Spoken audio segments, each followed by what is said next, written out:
నేను ఒక నాయకుడికి ఫోన్ చేసిన టీబీజేపీ గురించే మాట్లాడుతున్నా. అన్న మీ గ్రాఫ్ తెలుసా టీబీజేపీలో ఏముందో, ఎవరెవరు ఏం మాట్లాడుకుంటారో తెలుస్తుందా మీకు? సర్వేలు నమ్మొద్దని మీరు చెప్తారు, సర్వేలు నమ్మొద్దని చెప్తే మళ్ళీ బీహార్లో ఎందుకు నమ్ముతారు? ఒకసారి మీరు జర ఆలోచించురానంటే క్యాంపెయిన్కి చాలా మంది నాయకులు కూడా వస్తలేరు, ఏంది ఇది అని చెప్పి నేను మాట్లాడితే ఆయన నాకు ఏం చెప్పిండంటే, గిరీష్ ఇది బై ఎలక్షన్ కొత్త నారా మనకు అని అన్నాడు. కాదన్నా అని అన్నా, మనకు బై ఎలక్షన్ అయితే కొత్త కాదు సార్ అని అన్నా. అంటే నాకు ఆయన ఏమని అన్నాడంటే, మేము ముందు పోతే అజెండా ఉంటుంది, ఇగో ఈ ఏరియాలో పోతున్నాం, ఇక్కడ సమస్యలు, ఇక్కడ ఒక ఐటనరీ ఇస్తారు. ఆ ఐటనరీ కూడా కరువు అయిపోయింది గిరీష్. వెనకటికి 4-5 నాయకులు పోయారు, తిప్పి కొడితే 5-6 మంది లేరు, 20-30 మంది కూడా లేరు. నేను అందుకే నిన్న ఒక కనెక్ట్ చేసిన బండి సంజయ్ అన్నది ఏంది, సడన్గా పోలీసులు పర్మిషన్ ఇవ్వాలి, పర్మిషన్లు ఇచ్చిండ్రు. ఈ డ్రిల్ ఏంది అంట, పర్మిషన్లు ఇచ్చిన పోలీసు వాళ్ళు పర్మిషన్లు ఎందుకు క్యాన్సిల్ చేస్తారు ఎలక్షన్స్ టైంలలో? హైప్ క్రియేట్ చేసిర్రు అంతే, జనాలు రానీకే ఒక ఐటనరీ లేకపోయి. ఇప్పుడు దీని ప్రభావం కిషన్ అన్న మీకు తెలుసా దేని మీద పడుతుందో?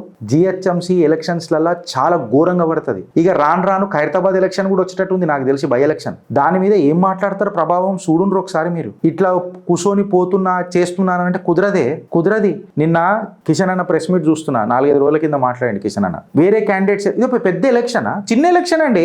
ఏమన్నా మీ మోడల్లా మీ పార్లమెంట్ పరిధిలా ఏ అసెంబ్లీ గెలవకపోయినా మీరు పార్లమెంట్ గెలుస్తూ వస్తున్నారు. అది మోడీజీ ఇచ్చిన ఆశీర్వాదం, పెద్ద అయిన ఆశీర్వాదం. ప్రజలు ఆయనను చూసి కుదిరు. చిన్న ఎలక్షన్ కాదు ఇది రిఫరెండం. రేపు వచ్చే జిహెచ్ఎంసీకి రిఫరెండం, 2029కి రిఫరెండం. కాషాయ కార్యకర్తల ఆశాజ్యోతిది. నిలబడతామా లేదా? మా తాతల కాడికే నడుస్తుంది పంచాయతీ. అగో బీజేపీ, ఇగో బీజేపీ, ఇదిగో బీజేపీ. శంషవెట్టి గీక్తే షటాక్ లేదు బీజేపీ. ఫ్యాక్ట్ ఇది. మీరు నన్ను అన్నంత మాత్రాన ఎంతమందిని ఆపుతారు? ఏం ఆపుతారు? ఎక్కడెక్కడ ఆపుతారు?